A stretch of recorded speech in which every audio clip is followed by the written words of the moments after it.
যুঁজ পদ্মাদুৰ্গা যুৱক দিৱসৰ সমাধিয়ে ফুটবল অনুষ্ঠিত হৈছে। এইটো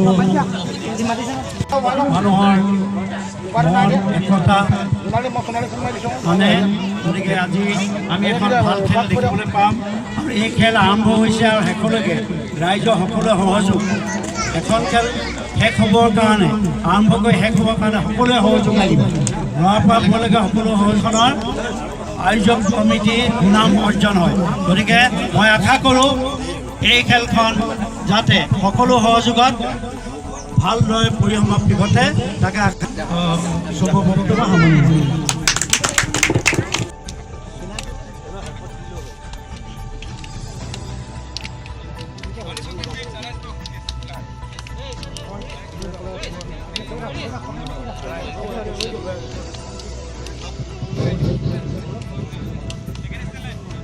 সকলো ৰাইজ সকলোকে আজি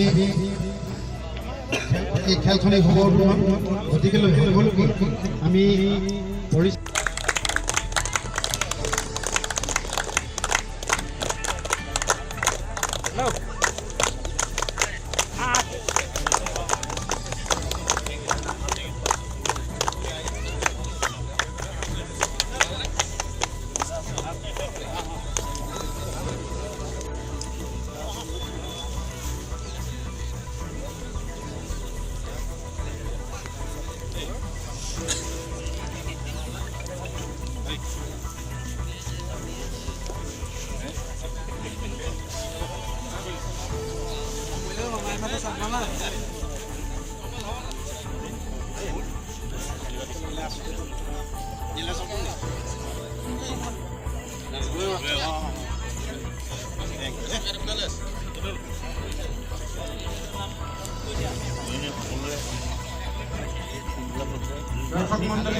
প্ৰায় অনাগত দিনত অসমৰ নতুন প্ৰজন্মই খেল জগতত এক নতুন স্থান পাওক, উদিত সূৰ্যৰ দৰে এই অঞ্চলটো জিলিকি থাকক আৰু এই চেগতে অসম স্বায়ত্তশাসিত পৰিষদৰ তৰফৰ পৰা প্ৰতিজন খেলুৱৈ আন্তৰিক ধন্যবাদ আৰু শুভেচ্ছা জ্ঞাপন কৰি আজি মই বক্তব্য সামৰণি মাৰিছোঁ আৰু ফাইনেলৰ দিনা মোৰ তৰফৰ পৰা মই 2টা বল প্ৰদান কৰিম বুলি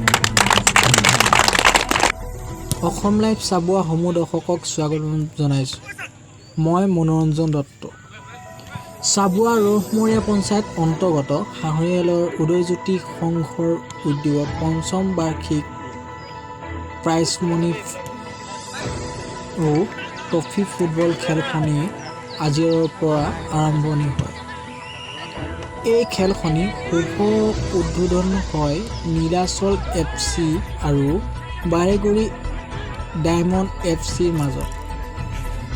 এই খেলখনি উদ্বোধন কৰে বিশিষ্ট সমাজ সেৱক লগতে হাতিয়ালি উচ্চতম মাধ্যমিক বিদ্যালয়ৰ প্ৰাক্তন সহকাৰী শিক্ষক লাচিত মাউত sir.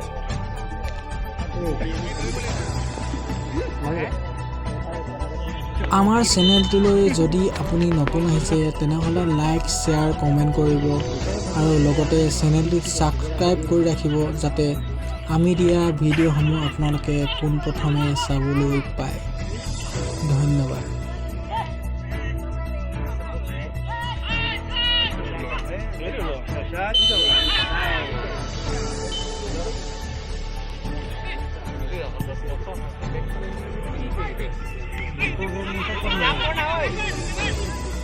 Hãy subscribe cho kênh Ghiền Mì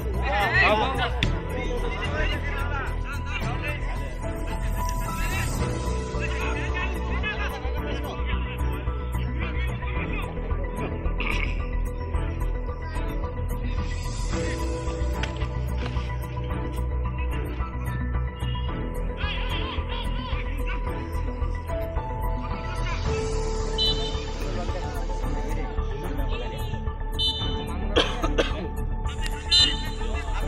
không bỏ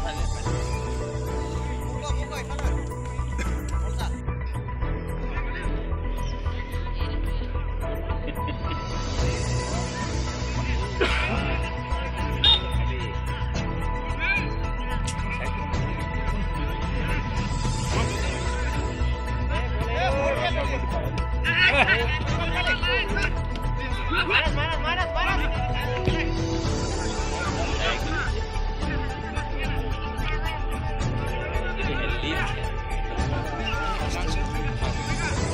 আগত নাযাবি 14 নম্বৰ ঠিকে আছে